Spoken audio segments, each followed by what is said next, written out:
Roger, can you please introduce yourself? I'm State Representative Roger Goodman from the 45th Legislative District.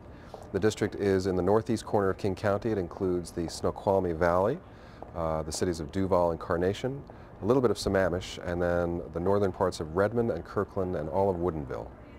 Why have you chosen to work on improving government efficiency this year?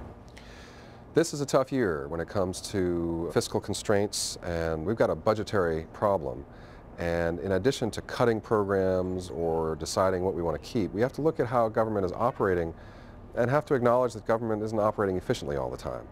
There are a lot of little fixes we can make, and I've introduced a number of bills that no one might notice, but it's going to improve the way courts operate, for instance, where files are kept or how notices are made. Nothing that you'd really notice in the law except that it's going to cost local governments less and things will operate more smoothly. More significantly, though, in the criminal justice system, we've been spending a lot of money needlessly putting people in jail and prison who have a mental illness or an addiction. And for them, that's often very traumatic, and it's counterproductive and expensive for us as taxpayers. So I'm introducing bills to give courts more authority to order alternatives to prison and jail for people who are not a threat to public safety, but who need health care, like addiction treatment or mental illness. Those are significant pieces of legislation, and that's going to save millions and millions of dollars. Can you talk about the distressed property bill from last year? Yes. Last year, we tried to crack down on scam artists who are taking advantage of vulnerable people in their homes who are in a position where they can't afford to stay in their home any longer. The mortgage is worth more than the home itself, and they just need to walk away. And some scam artists have been taking advantage of these people and saying, hey, I'll buy the house from you and you can live there for a while and so forth. And in the end, these people end up with no home, no equity, no nothing, and it's a tragedy. We cracked down on it last year, but we cast the net too widely. And so real estate agents are now feeling a little bit skittish about helping people in legitimate transactions get out of their homes when it's the right thing to do, these so-called short sales.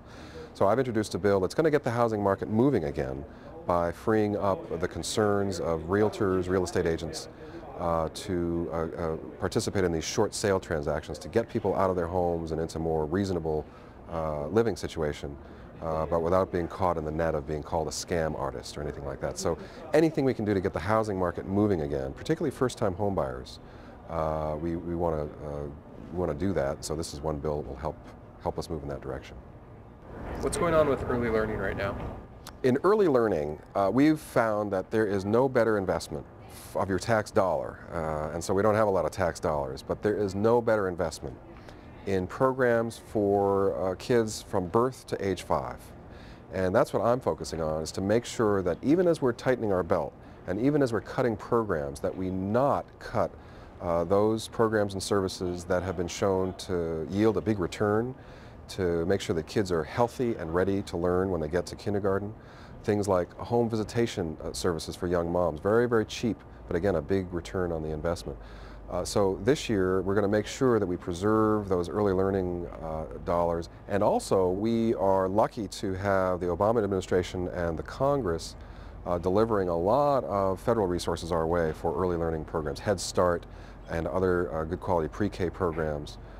So we're fortunate to be getting resources coming our way for that. Why is it important for your constituents to get in contact with you? You know, sometimes it feels like we're legislating in a vacuum here down in Olympia, the beautiful Capitol building and so forth. And so it's really important for the constituents of the district to come down to Olympia and meet face to face. That's the best way. But emails and phone calls and any other type of contact I really encourage, because there's a lot of stuff going on down here, and if you want to bring something to the attention of your state representative, you really have to contact them. So I strongly encourage contact either by email or phone or a personal visit. I'm up in the district in Kirkland, but not as often, obviously, during the legislative session. But please do contact me, and I'll be responsive and accessible.